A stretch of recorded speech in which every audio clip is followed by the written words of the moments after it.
Hey everyone, I'm working to hit 1,000 subscribers and I need your help to get there. If you enjoy this content, please hit that subscribe button right now. They say the loudest sound in sport isn't the roar of a sold-out stadium, but the silence that follows a near miss.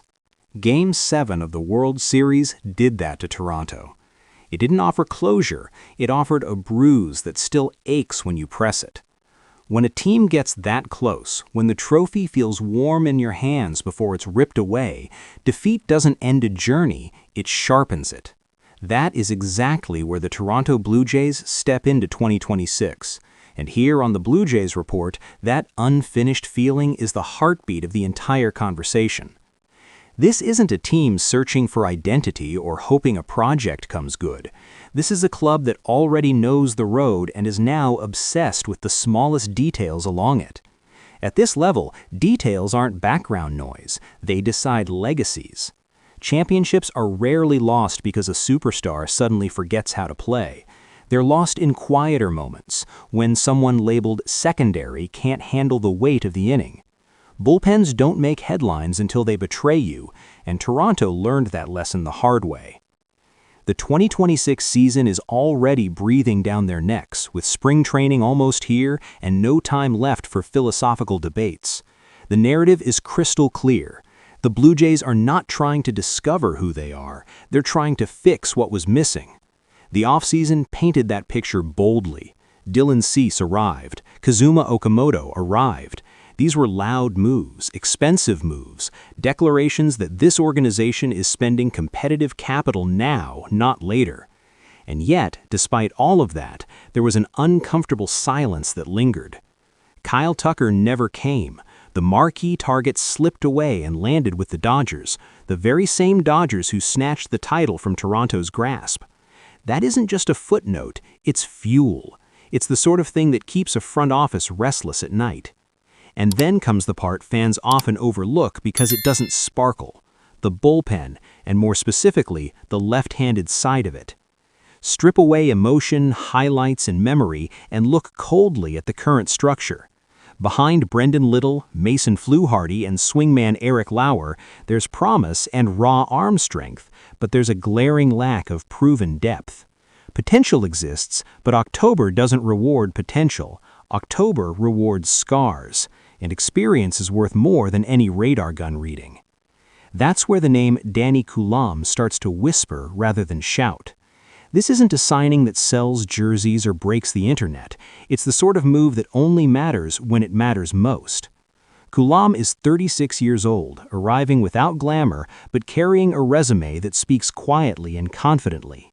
Over his career, left-handed hitters have managed just a .233 average against him with a .596 OPS. That isn't a fluke month, that's a body of work. Pause for a second and really think about this. Do you trust a young bullpen with no veteran lefty when an opposing lineup loads up left-handed bats late in a playoff game? That single question is the difference between sleeping peacefully and staring at a ceiling at 3 a.m. for championship front offices.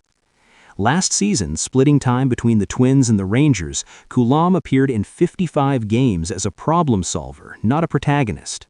A 2-1 record, a 2.30 ERA, a 1.16 WHP, 2 saves, 9 holds, and not a single blown save. None. That is the invisible signature of trust. He came in, did his job, and disappeared, which is exactly what you want from that role. Analyst Edward Atkinson from Jays Journal cut straight through the noise by identifying Toronto as an ideal fit. Not because of hype, but because of structure. The Blue Jays need someone who can neutralize left-handed hitters without drama. This isn't about reinventing the bullpen, it's about stabilizing it. And stability in October is priceless. Let's be honest, without romanticizing anything. Coulombe doesn't fix every problem. He doesn't close games by himself or transform the rotation. What he changes are decisions. He changes how a manager approaches the 7th inning. He changes which young arm gets protected. Over 162 games, those marginal shifts quietly stack up. There's also the human factor, the one statistics never quite capture. A clubhouse that lost a World Series by inches needs voices that understand that pain. Bullpen veterans carry quiet scars. They sense momentum slipping before the scoreboard admits it, and that awareness spreads. Now, flip the argument. What if Toronto does nothing? What if the front office convinces itself that this bullpen is good enough as it is? They probably can survive, but survival isn't the goal anymore. Cease didn't arrive to mentor prospects. Okamoto didn't cross an ocean for a transition phase. This window is open now, and ignoring marginal gains is a gamble October never forgives. What Danny Coulombe represents is insurance. Insurance against bad matchups, short starts, and rushed decisions. Championship teams are built on fits, not fireworks. Fans feel it too. The conversation has shifted from who are we to what's missing, and that shift brings pressure. Some will say this isn't enough, others will say it's too late. Almost no one says it's pointless, and that alone is telling. The risk is minimal. There's no crippling contract, no promise beyond the role he's already mastered, just fit. As spring training approaches and the final offseason moves loom, the league is watching Toronto differently now.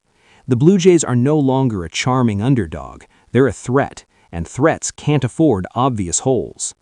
Coulombe won't fix everything, but sometimes fixing one precise thing is what separates a runner-up from a champion. Before we wrap up here on the Blue Jays Report, ask yourself this. Would you rather lose in October knowing every reasonable move was made, or look back and realize a simple adjustment was left untouched? Let me know what you think in the comments, and don't forget to like, share, and subscribe if you want to stay ahead of every twist in this story, because this conversation is far from over, and the season hasn't even begun.